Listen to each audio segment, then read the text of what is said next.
Doctor Baba Saheb Ambedkar open university.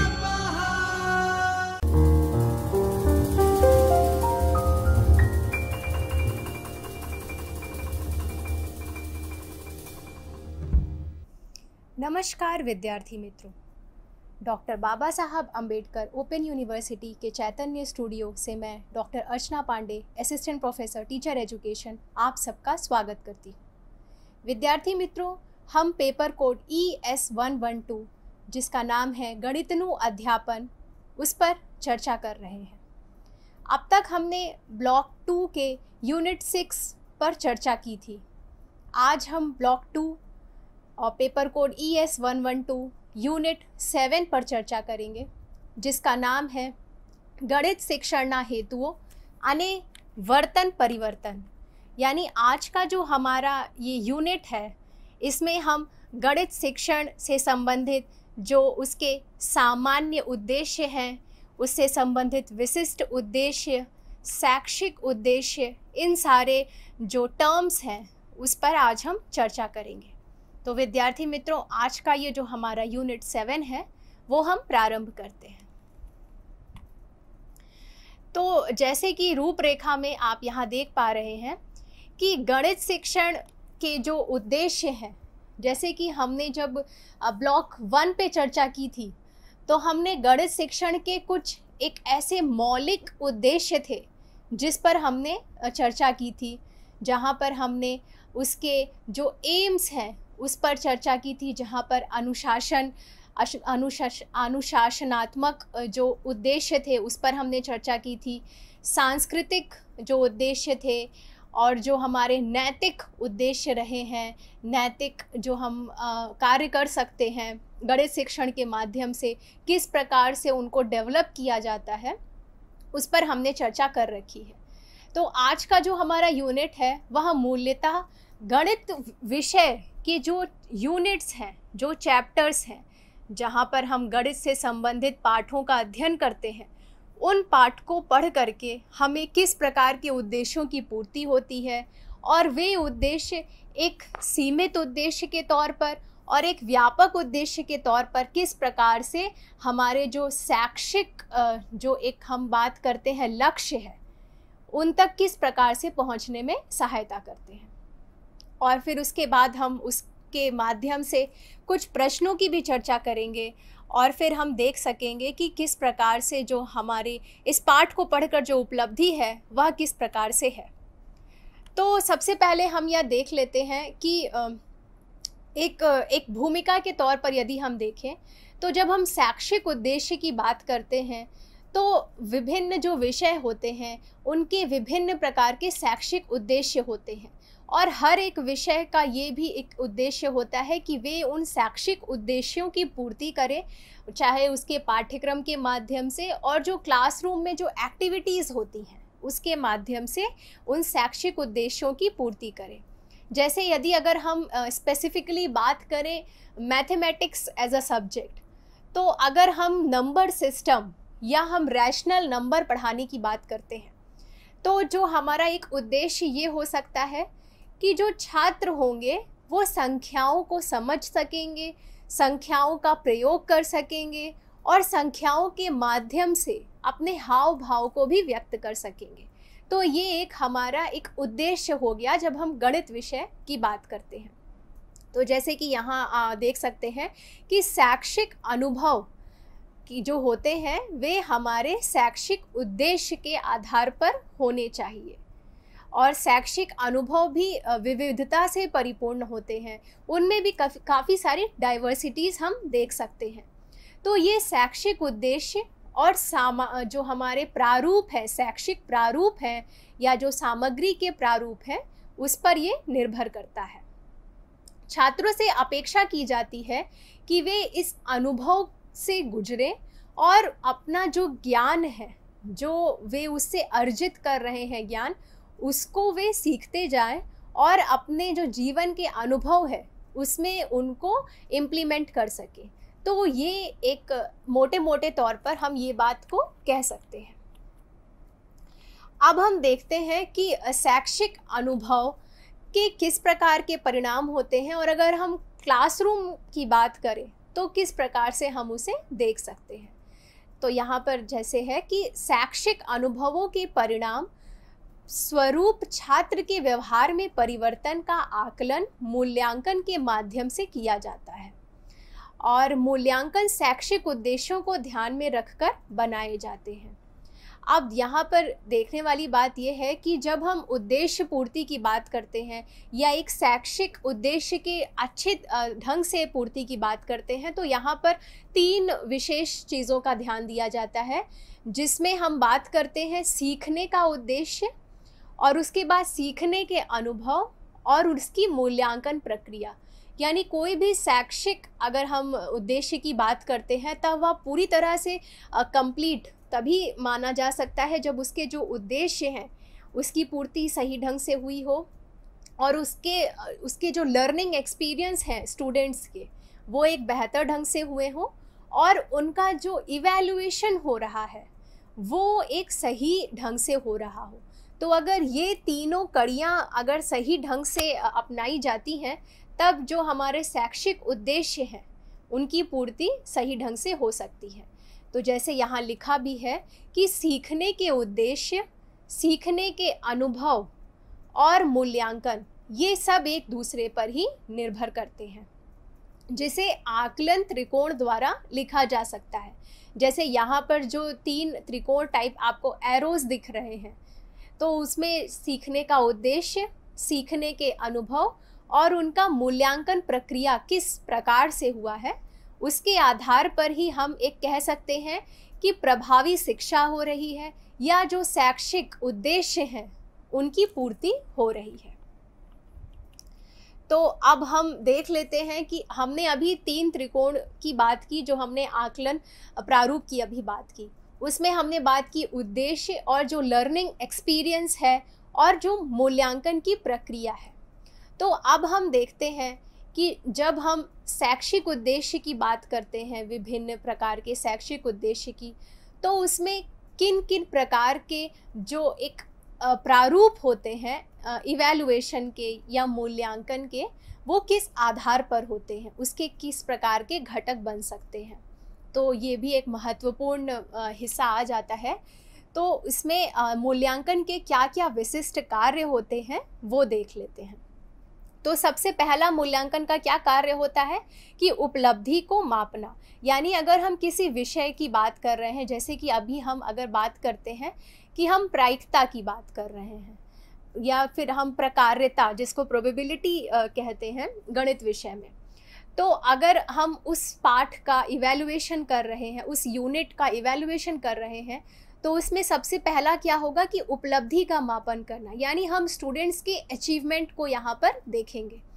उसके बाद शिक्षक कौशल के प्रभावशीलता किस प्रकार है, यानी जो टीचिंग एबिलिटी है टीचर्स की वो कितनी प्रभावशाली है, उनका वे ऑफ प्रेजेंटेशन किस तरीके से है, and how students are participating in his और हर क्लास। तो ये सारे कुछ स्टेप्स हो सकते हैं जब हम इवैल्यूएशन या मूल्यांकन की बात करते हैं, मूल्यांकन की प्रक्रिया की बात करते हैं। और तीसरा पार्ट उसमें आता है शिक्षण उपकरणों का आकलन, यानी कौन कौन से जो टीचिंग एड्स का इस्तेमाल हुआ है, कौन कौन से हम अगर बात करें कि ऑडियो विजुअल एड्स का प्रयोग हुआ है या पीपीटी के माध्यम से पढ़ाया जा रहा है, या फिर उन लोगों को कुछ ऐसा सिमुलेशन के माध्यम से कुछ चीज़ें सिखाई जा रही हैं, तो वहाँ हम ये चीज़ को देख सकते हैं। उसके बाद अगर हम उसके विशिष्ट कार्य को देखें तो वो आते हैं वहाँ पर कि समय की उपयोगिता हो रही, यानी कम समय में बच्चे ज़्यादा चीज़ों को अचीव कर पा रहे हैं कि नहीं।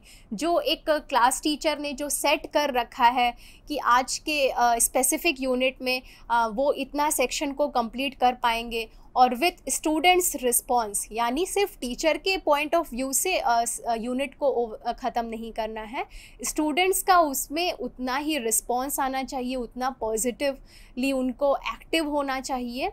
तो ये एक चीज़ भी उस इवैल्यूएशन के जो विशिष्ट कार्य हैं उसके अंतर्गत आती है।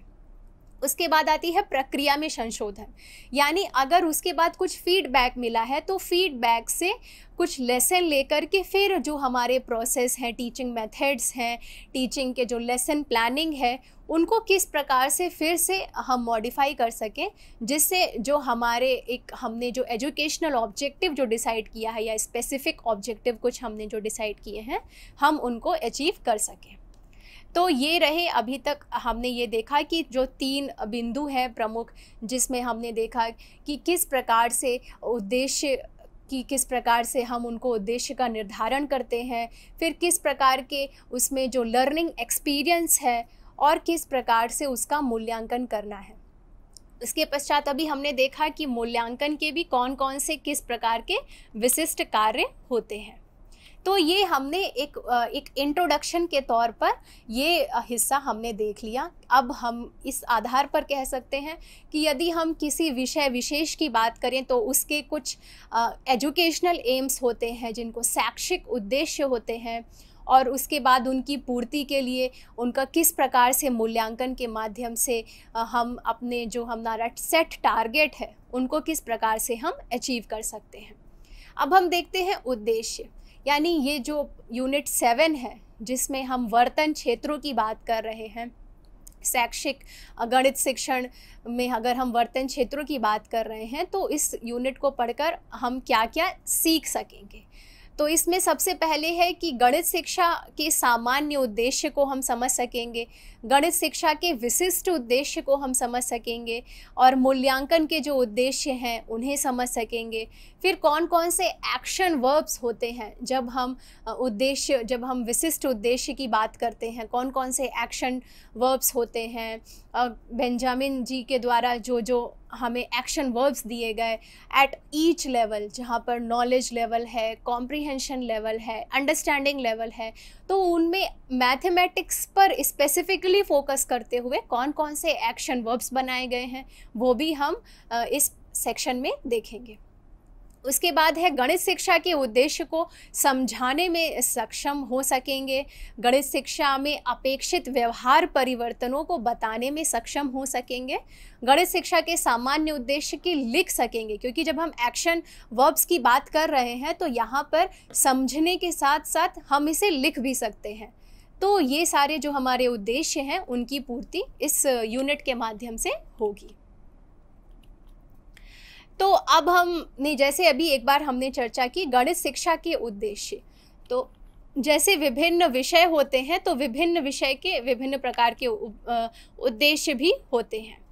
तो जैसे कुछ शिक्षाविदों ने शिक्षा प्रक्रिया को त्रिध्रुवीय प्रक्रिया के रूप में दर्शाया है, जिसमें लक्ष्य, साधन और गतिविधि शामिल है। यानी अगर हम शिक्षा के जो हमारा प्रोसेस है, जो प्रक्रिया है, उसको 3 दिशा में यानी ट्राइपोलर वे में उसको दिखाया गया है, जिसमें लक्ष्य, साधन और गतिविधि का हम बात करते हैं। और एनसीईआरटी ने ऐसा भी एक लक्ष्य एक बिंदु है जिसके लिए कार्यवाही की जाती है।